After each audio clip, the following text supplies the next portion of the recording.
Hello friends, मैं सी अपनी जैन आपका स्वागत करता हूं आपके अपने यूट्यूब चैनल पर। दोस्तों, इनकम टैक्स में tax audit for financial year 21-22 के लिए क्लोज नंबर 44 एंटर करना मैंडेटरी है।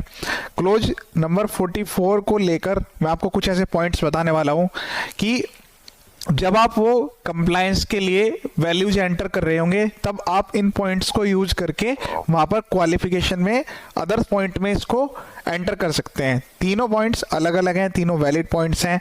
उससे पहले एक बार आईसीआई का जो गाइडेंस नोट आया लेटेस्ट, उसमें हम देख लेते हैं कि उन्होंने यहाँ पर क्या लिखा हुआ है। पहली बात तो यह है कि जो एक्सपेंडिचर है उसमें आपको कैपिटल एक्सपेंडिचर है, रेवेन्यू एक्सपेंडिचर है, दोनों तरीके एक्सपेंडिचर यहाँ पर रिपोर्ट करने हैं। ठीक है, उसके अलावा यहाँ पर जो वैल्यू यहां पर इन्होंने मांगी, आप ध्यान से देखिएगा, इसमें जो डिटेल्स एंटर करनी है, एक्सपेंडिचर का क्या हेड है, name of the entity to whom payment is made, GSTN, value debited to expenditure account, value for which input tax credit is taken, total कितना है, उसमें कितनी वैल्यू पे आईटीसी लिया है, total amount paid to vendor, reason for nil GST और general remarks.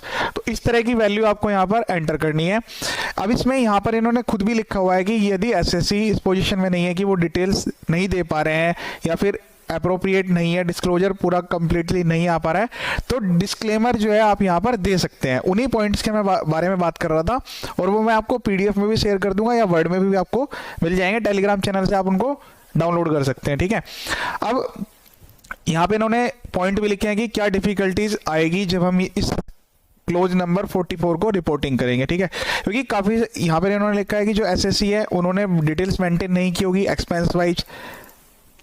ये जो वैल्यू है इन्होंने बताया है कि जो वैल्यू बाइफर्केशन वाइज परचेज की रजिस्टर्ड से कितना लिया है, अनरजिस्टर्ड से कितना लिया है, कि एग्जांपल के लिए प्रिंटिंग एंड स्टेशनरी के एक्सपेंसेस है वो रजिस्टर्ड पर्सन से है जिस पर आईटीसी लिया गया है, फिर नॉन रजिस्टर्ड पर्सन से है। तो इस तरह की काफ़ी प्रॉब्लम्स इसमें है।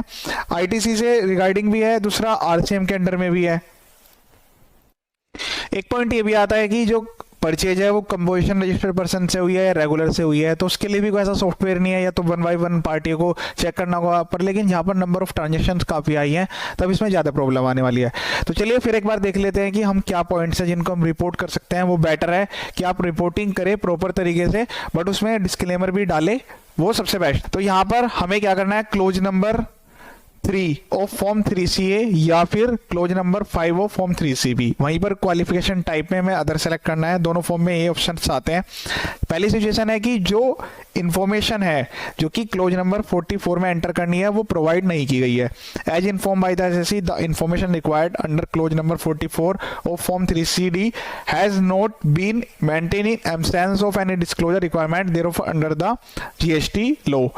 Further, the standard accounting software used by the SEC is not configured to generate reports as required under this clause in absence of any prevailing statutory requirement. Therefore, it is not possible to determine the breakup of total expenditure of an entity registered or not registered under the GST law.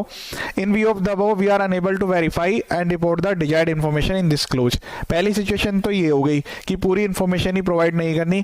दूसरा है SSC not registered under GST law and not providing information. ठीक है, इस situation में क्या करना है, पहले वाला केस हो गया जब GST में रजिस्टर्ड पर्सन है, दूसरे वाला केस आ गया कि वो रजिस्टर्ड नहीं है। The SSC is not registered under GST and as inform by the SSC, the information required under clause number 44 of form 3CD has not been maintained in absence of any disclosure requirement. Therefore, further, the standard accounting software used by the SSC is not configured to generate reports as required under this clause in absence of any prevailing statutory requirement. Therefore, it is not possible to determine the breakup of total expenditure of entity registered or not registered under the GST.